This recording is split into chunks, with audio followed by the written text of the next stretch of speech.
Mampiteny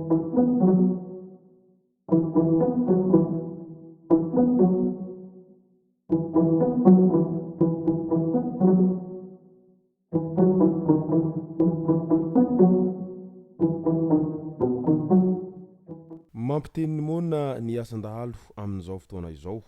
Tany Maintrano, gadra 420 no tafapiritsaka tafavoaka ny fonja tamin'iny herinandro lasa iny.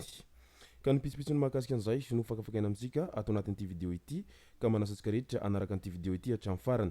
Aza dino ny milaiky ny vidéo antsika ary tsarovatra hatrany ny miabone amin'ny chaîne antsika mba ahafahanareo manaraka tsy tapaka ny vidéo zay lefa nahita isan'andro. Tsy ampendrena moa isika fa avy hatrany tonga de vavany ndao ary.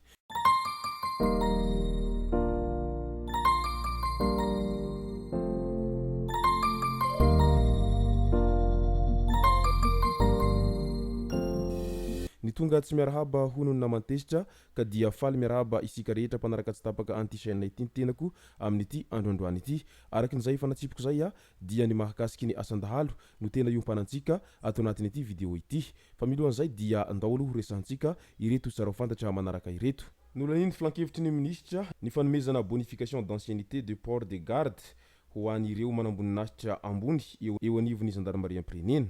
Lieutenant colonel Raoul John Tojomalala, Lieutenant colonel Faneva Onimihary Ralayavy, colonel Ravelomanana Valona Tahina. Raha ny fantatra dia anisany nahavita andraikitra niavaka teto amin'ny tany sy ny firenena izy ireo. Ho an'ny Lieutenant colonel Raoul John Tojomalala dia izy no anisany nandamina nandrindra ireny korontana mialoha sy nandritra ny fifidianana filoham-pirenena ireny. Ny colonel Faneva kosa dia hiaraha mahita ny adidy izay ataony ho fampandrina ny faritry any amin'ny faritry menabe iny. Ny any colonel Tahina kosa izay lehibe ny samam-pikarohana ady amin'ny heloka bevava na ny section de recherche criminelle etsy fiadanana dia izy no anisany nitarika nahatratrarana ireo olon-dratsy izay mpanao solika amin'ny tapidrano ohatra. Eo koa ny ady amin'ny fakanan-kerina sy ny maro hafa. Manoloana an'ireo fanomezana bonification ireo dia naneno ny hevitra ihany ny olom-pirenena maro izay nilaza fa toa tsy misy manamboninahitra miaramila sy polisy mihitsy no nahazo an'izay fankasitrahana izay tamin'ity taona ity ho izy ireo. Mety ho inona ny antony izay rehetra izay.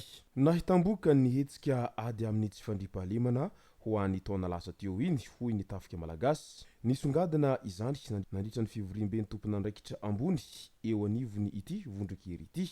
Izay natreny manamboninahitra ambony miisa 20 avy amin'ny faritra manerana ny nosy natao teny amin'ny Meaning Business Center Ivato. Nanao jery todika ho an'ny taona lasa sy ny jery niezaka vita ary fitohizany andraikitra ny miaramila amin'izao taona 2024 izao. Nanatrika izany ny Prime Ministre Antsain Christian sy Général Sahivelo Lalamonja Delphin izay ministra ny folo alindahy ary ireo ministra roa lahy misahana ny fitondrana sy ny filaminana sy ihany koa ny lehibe ny etat-major ny tafika ny generaly de Ramasinjaka Manantsoa Rakotoarvelo. Nametraka ny fitsipika sy fandrindrana ny mahaolona ihany koa ny tafika ankoatra ny andraikitra fitandrona ny filaminana izay nosahanina. Marina fa andraikitry ny folo alindahy manoloana ny firenena na devoir des forces armées envers la nation no lohahevitra noraisina tamin'ny fivoriam-be ity. Nilaza ihany koa ny filoham-pirenena fa amin'ny alalan'ny fambolena sy fiompiana no ahafahana miady amin'ny fahantrano. Hoy ny filoha Andry Rajoelina nandrisa ny fikandohana nasionaly sy mahakasika ny fampivoarana ny famokarana ao Madagasikara izay natao tetsy amin'ny CCI Ivato tamin'iny androny afakomaly iny. Hanao ezaka goavana ny fanjakana entina haboroborobo ny fambolena sy hampivoarana ny tantsaha mba hanatratrarana ny tanjona. Vonina ny hanome fitaovana tahaka ny traktera, hanamboarana ny barazy sy ny lakandrano hahafahana mampitombo ny fambolem-bary ary ihany koa hanome masomboly sy zezika. Anisan'ny paikady himasona ankehitriny ny fanovana ny fomba fambolena mifanaraka amin'ny fivoarana. Tao anatin'izany indrindra no nanambarany filoha Andry Rajoelina fa mila mamboly toe-tsaina enti mamokatra isika mba hahatongavana amin'ny fampandrosoana. Anisany nandray anjara fitenenana ny generaly Andry Rakotondrazaka, ministra délégué misahana gendarmeria nandritra ny fivoriam-ben'ny tompon'andraikitra ambony eo anivony tafika malagasy izay no tanterahana tamin'ny andro ny 13 janoary 2024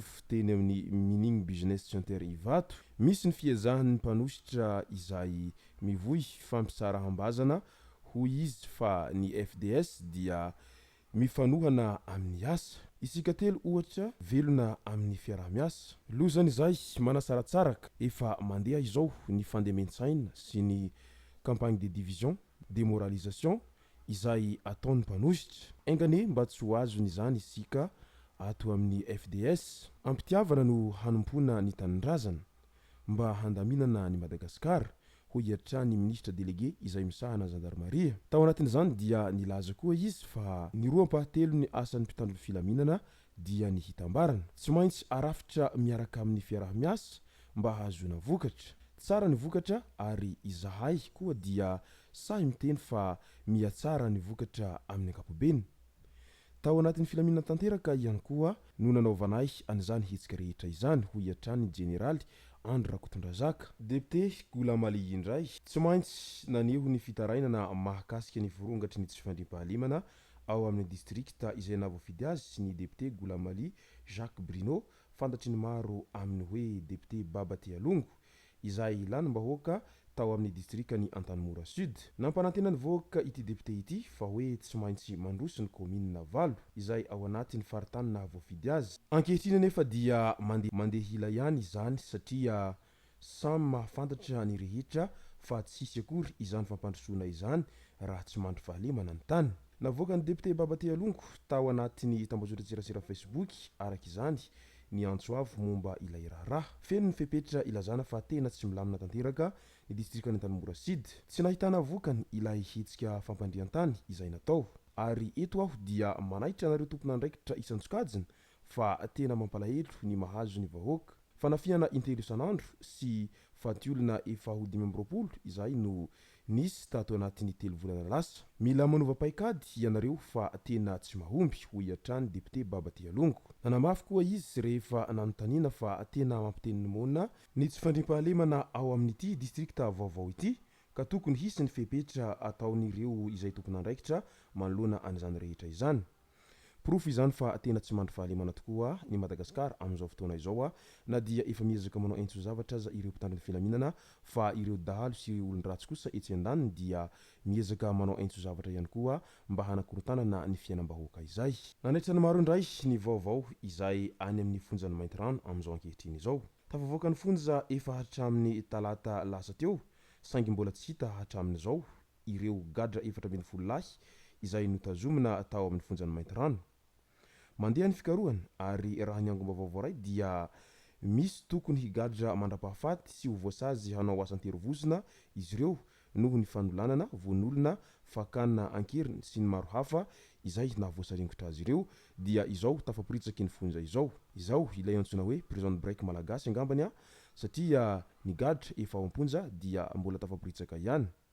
Aiza hoaiza ny fandraisana fepetra izay ataon'ireo tompon'andraikitra manoloana an'izany na tafaporitsaka ny gadra izay efa voafonja izany.